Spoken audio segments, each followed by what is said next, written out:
Hi, everyone.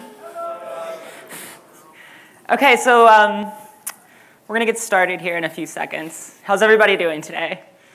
Good? So this is my last presentation of the conference, so this is like really exciting for me, because after this, I get to do whatever I want. So if you want to come up to me and talk, it will be a great time. So the name of my talk is You Can't Have a Cluster BLEEP, but we all know what it really means. And you can't do that without a cluster. And this is a big reflection of my past 2 years in using Kubernetes and, more importantly, abusing Kubernetes. So the subtitle here, everyone has screwed up a Kubernetes cluster, and no one is talking about it. So today we're going to have a little bit of Kubernetes therapy, and we're going to talk about this together. So a little bit about me. My name is Kris. I am a senior developer advocate.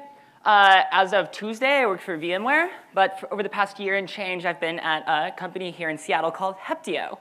This is me on top of Mount Hood a couple of weeks ago with an upside-down pride flag. All the pictures you're going to see in this presentation are pictures of mountains, which are the best thing in the world. So, show of hands, get your arms ready. Who here has never struggled with Kubernetes? Got it right the first time, and so we have one person over here. Okay, who here has struggled with Kubernetes? Hold on, keep your hands up. Okay, good. So yeah, I would like to talk about that today. And we're going to go pretty deep, but we're not going to go into super granular technical concepts, but we will explain a lot of technology along the way, and hopefully I'll do it in a way that is meaningful to folks here in the audience. Okay, so as I've been talking about Kubernetes and as I've been learning about Kubernetes, I've been able to boil it down to a couple of handful of things that I think really describes what Kubernetes introduces to us. Who here is a software engineer? All right, hands down. And you can be more than one. This is one to many. Who here is an operator or administrator? Okay, so we're about half and half. So this will be in the perspective of both engineers and administrators. So what does Kubernetes introduce? It introduces resilience. So this is this goal-seeking behavior that we see in the controllers and the operators that I talked about a lot yesterday when we did the TGIK and etcd watch. We declare a state of the world. Let's pretend that I said, hey, somebody bring me a beer. And I drank that beer, and I had declared that I need one beer. Then ideally, there should be some controller that comes and brings me another beer so that we always have this one state of the world that we're working towards. And we don't really see this in other software, but this is a fundamental part of Kubernetes that is baked into the database layer. So we get this level of resilience in our applications and in our systems management that we don't see with other management systems. Kubernetes introduces efficiency. Maybe not at first, but it does ultimately. So there's this concept of a technical investment when you go and you decide to adopt Kubernetes. That is, it takes a little bit of time for the first go-around, but after you get through the first one, it actually is quite efficient for you and your team. Building and piecing together applications is now relatively easy. You can do trial and error, you can iterate on them, and you can analyze them later. Kubernetes introduces repeatability. This is a fundamental part of science and computer science. If we weren't, as scientists, able to repeat our experiments across the world, we would never be able to share our experiments. Now, we may not be just sharing temperatures across the world that we're calibrating based off of boiling water. We may just be sharing a bug with our friendly software engineer sitting across the hall from us. Regardless, Kubernetes introduces this concept of repeatability because it's built on containers, so that I know what I have running in my cluster is going to be identical to what you are running in your cluster. Also helpful when it comes time to performing the scientific method. Contrary to all of this, it comes at a cost. This cost is this lovely thing we call complexity. Software engineers love to talk about complexity. They talk about how you create complexity for the sake of creating complexity, or if you write a good abstraction, your complexity is going to be simpler and you're going to simplify a problem. But regardless, we're introducing a new layer of software. Every line of code in a layer of software is complexity. There's a support burden. You have to care about it. It all of a sudden becomes something you and your team need to worry about. And this complexity is where a lot of people get themselves into clusterfucks. Kubernetes introduces risk. Because of this complexity, you have to worry about what your software is doing. And all of this comes at a risk. You can measure this in various ways, which is the time it takes for you and your team to get something up and running, how much effort it took you and your team to get something up and running. But regardless, you're doing all of this at a risk. Okay. So that's Kubernetes. It helps us, it gives us these wonderful primitives, but it comes at a cost. The whole point of Kubernetes is that that cost is outweighed by its value. In other words, Kubernetes helps you more than it introduces complexity and risk. And that's why this is exciting. That's why we're all here today. That's why both operators, software engineers, decision makers, project managers, and CEOs are all pointing their fingers at Kubernetes, because it's worth it. So let's talk about the cloud. So who here runs something, anything, in the cloud? Awesome. I wish I had another picture of that one as well. So let's talk about what exactly is the cloud. The cloud is reselling electricity at a premium.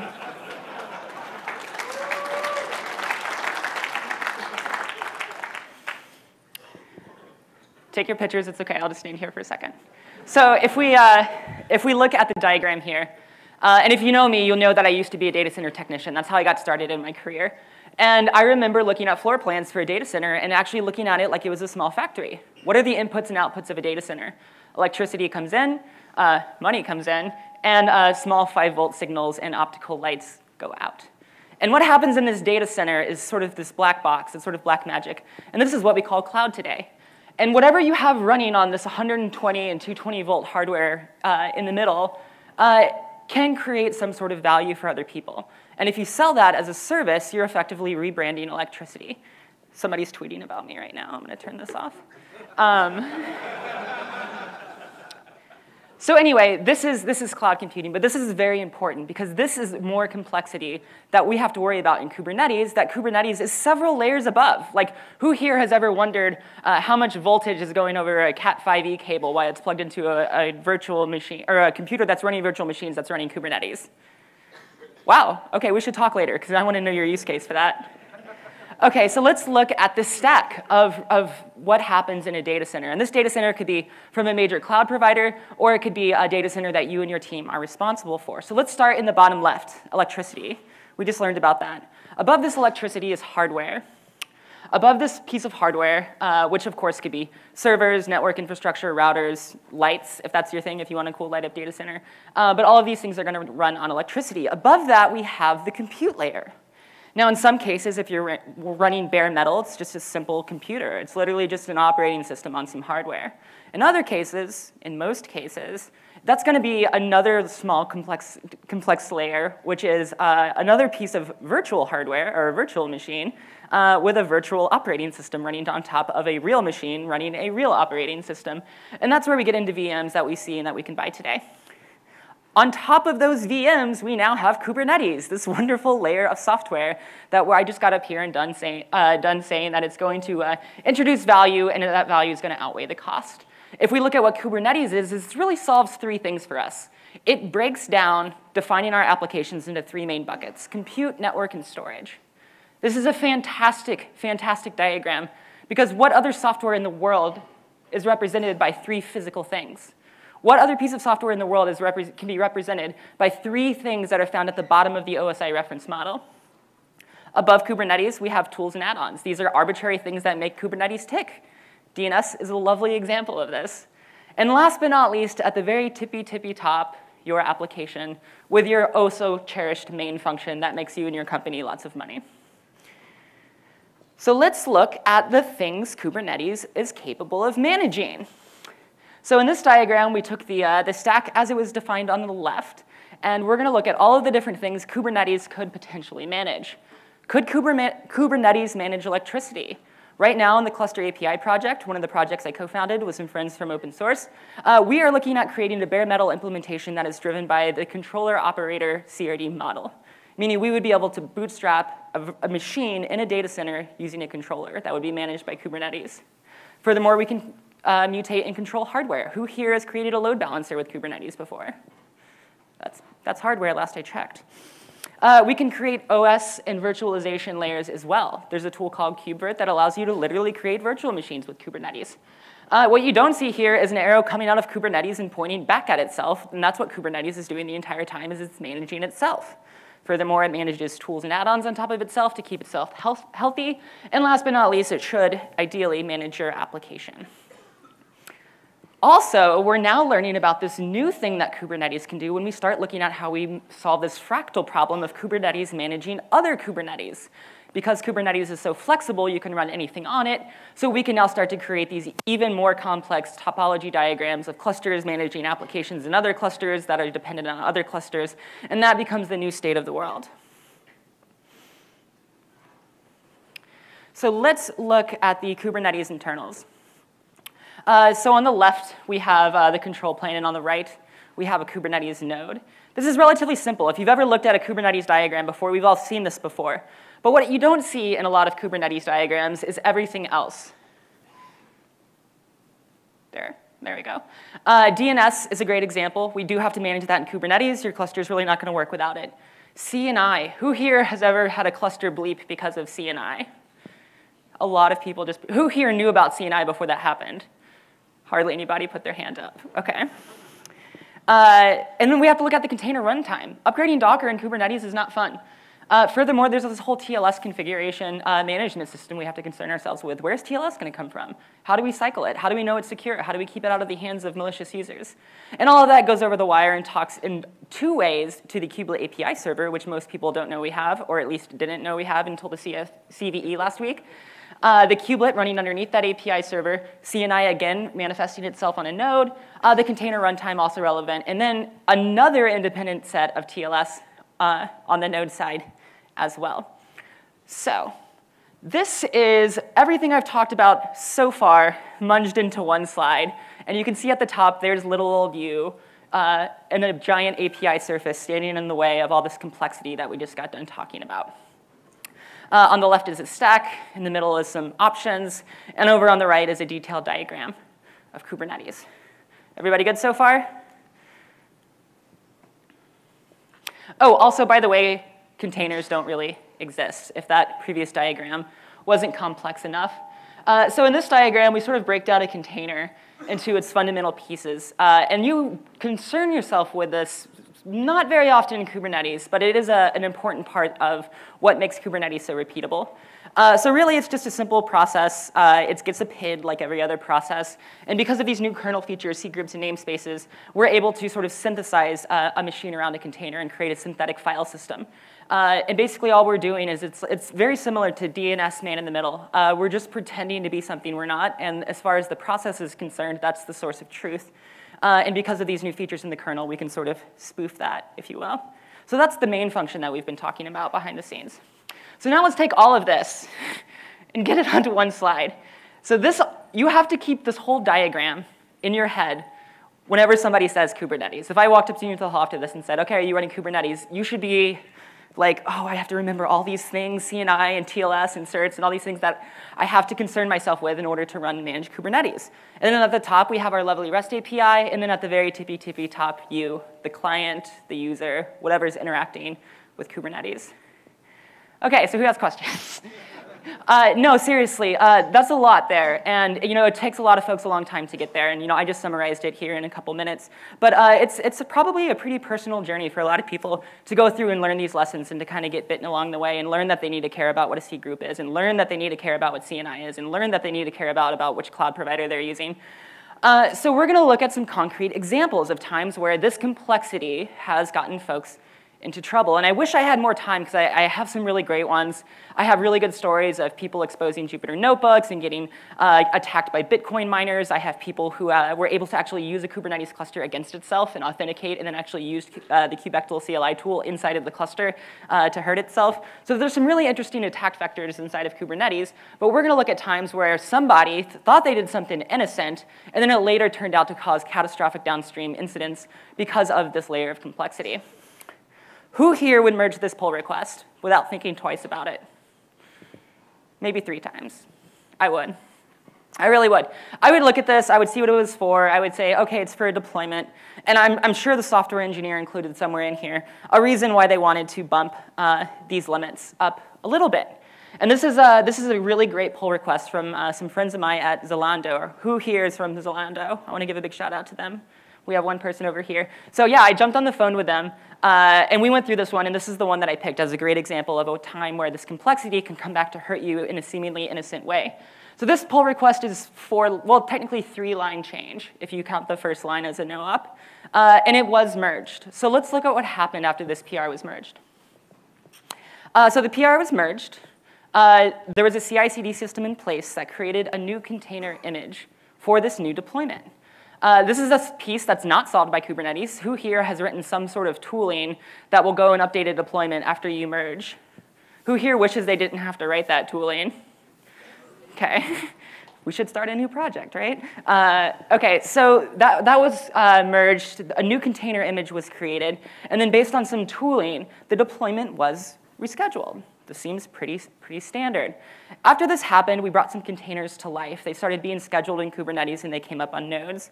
After they came up, there was this really awkward fundamental incompatibility with the Go standard library. This wasn't a piece of software somebody downloaded from GitHub without thinking twice about it. This is the Go standard library, the same one that we've been using for years, that has a ton of backwards compatibility guarantees that you hear all of these Gophers talk about how wonderful Go is. Well, here's a case, concretely, I have the PR if you want to see it, where the Go standard library came back and actually caused problems.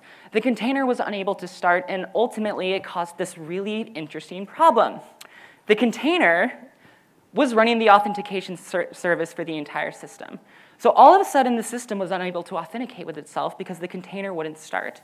When we weren't able to authenticate with ourselves, the system began slowly crashing and dying. And this is the same thing that happened in a couple of other really notable events around the world where the problem prevented you from accessing the system. How are you able to access a system if you can't authenticate with a system? So to quote Giannis from Zalando, they had to manually enter each of these container instances and fix the problem and then roll back the deployment. And that was the cluster bleep that they found themselves in that day, simply by merging a very innocent-looking pull request. And this whole thing is in place because of this new complexity that we find with Kubernetes. Let's look at another one. What happens when Kubernetes bleeps up itself? What happens when the folks who write code in Kubernetes make a mistake and do something wrong?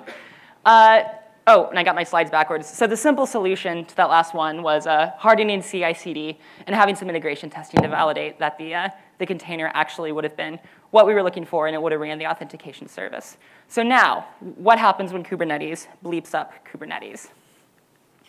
Who here has seen this before? So this happened 17 days ago. CVE 2018-1002-105. Proxy request handling in Kube API server can leave vulnerable TCP connections. If you look, the CVSS, who knows what CVSS is? What is it? Critical vulnerability something system. It's a way of measuring the impact of a CVE. This one ranked 9.8, which is extremely high. And if you read the little blurb below, it says that with a specially crafted request, users can authorize and establish a connection through the API server and then send arbitrary requests to the back-end server. So remember that diagram of Kubernetes we looked at earlier? This is basically what's happening, is a client could send a very special type of request to the API server. The API server would hang because of the switching protocols request and leave a vulnerable socket opened. Then a malicious user was able to escalate through that connection and actually form arbitrary requests against the kubelet. Because the API server is what governs RBAC and all security policies, the kubelet is effectively, for lack of a better term, dumb to what the API server tells it to do. In this case, this resulted in remote command execution and remote command injection because you had basically had root on the kubelet, which is the power horse behind Kubernetes. Now, this complexity that I've been talking about the entire time isn't necessarily what caused this. We could have solved this by penetration testing. But my point is now as software engineers, when we're looking at problems, they're more complex problems. We don't have simple issues like we used to in the past where somebody missed a semicolon in a config file. These are now much more complex. They span the entire stack because we're managing the entire stack, and we can get ourselves into trouble along the way. So there are many more ways to get yourself into a cluster bleep. I've collected just a few of them. Some of these probably look pretty familiar to you. I see people pointing like, oh yeah, I've got that one before. So these are things that you may have to concern yourself with or questions you might ask yourself with along the way as you're moving to Kubernetes. And it's okay. These are hard. There's a lot going on here. But just being aware that you and your team and your engineering team are going to be crossed with some of these questions is going to be helpful. Having a sense of preparation for what you're getting yourself into along the way is going to make a big difference. OK, so Kubernetes is complex. I've been up here and I've been saying it for a while, but it's worth it. In other words, the value add on top of Kubernetes, which if you want to go see what Kubernetes adds in value, there's a ton of other talks here this week that I'm sure have already talked about it. And if you do the math and you crunch the numbers, you, in most cases, find out that Kubernetes is worth it. But how do you prevent these catastrophic problems in the sea of complication? So this is where we get to see all these fun, fancy buzzwords like, oh, I guess my font got off when I maximized my screen here, but whatever. Fancy buzzwords like observability and conformance and warnings and metrics. And really what we're trying to say here is we need to have some system, some tool in place that helps us mitigate hazards and observe our systems.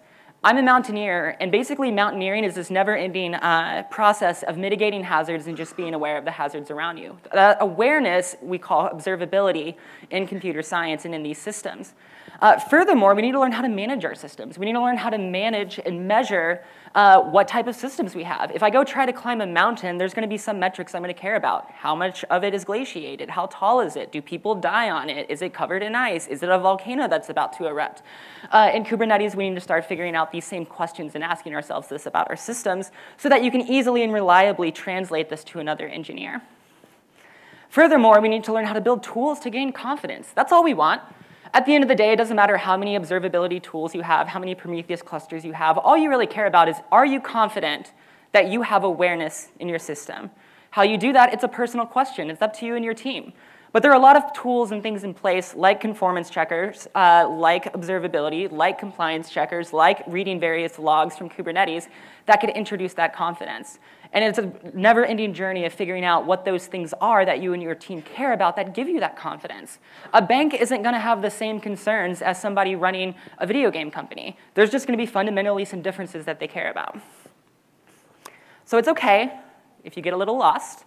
We all have been there. At the very beginning, every person in this room put their hand up and said they've struggled with Kubernetes. So it's okay if you get a little off in the weeds. But just don't get too lost.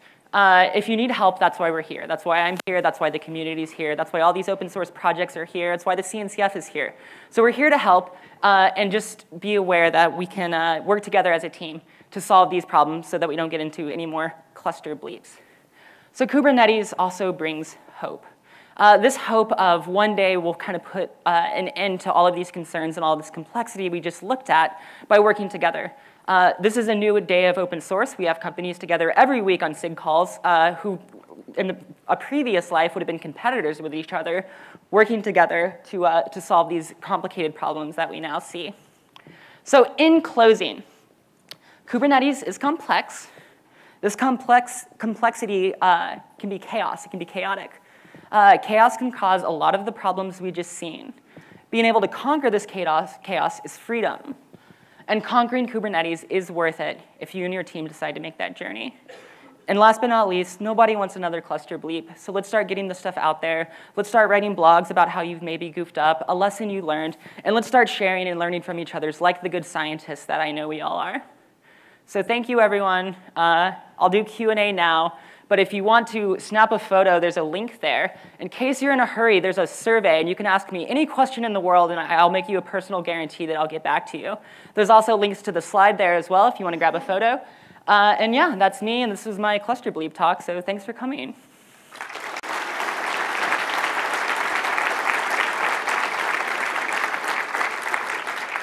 Does anybody have any questions right here?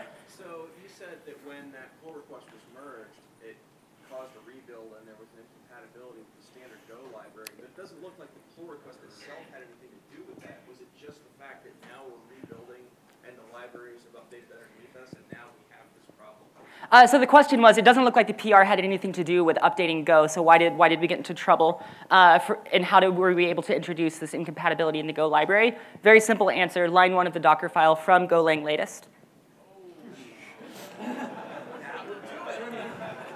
Okay? Any other questions? Yes, over here.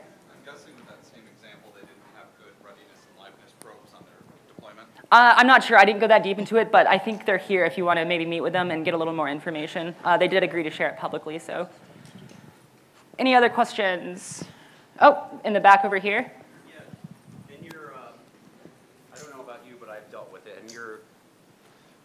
In your time working with containers and the container ecosystem, have you dealt with systems that existed prior to Kubernetes that ran containers. Do you have any interesting stories around that? So I built a system, when I'm not going to say the company I worked for, that was originally designed to basically treat virtual machines in the same way Kubernetes treats containers. About halfway through building the system, an engineer walked up to our team one day and said, hey, have y'all heard about these new things called containers? And so we actually wrote an interface. We were writing Java back then. We wrote an interface to treat VMs and containers the same way. And none of us had any idea what the difference was. And that was the first time I got into trouble managing containers. As far as other systems that are a little more well-known, Kubernetes was the first one for me. And I fell in love with how complicated it was on day one. And I've been here ever since.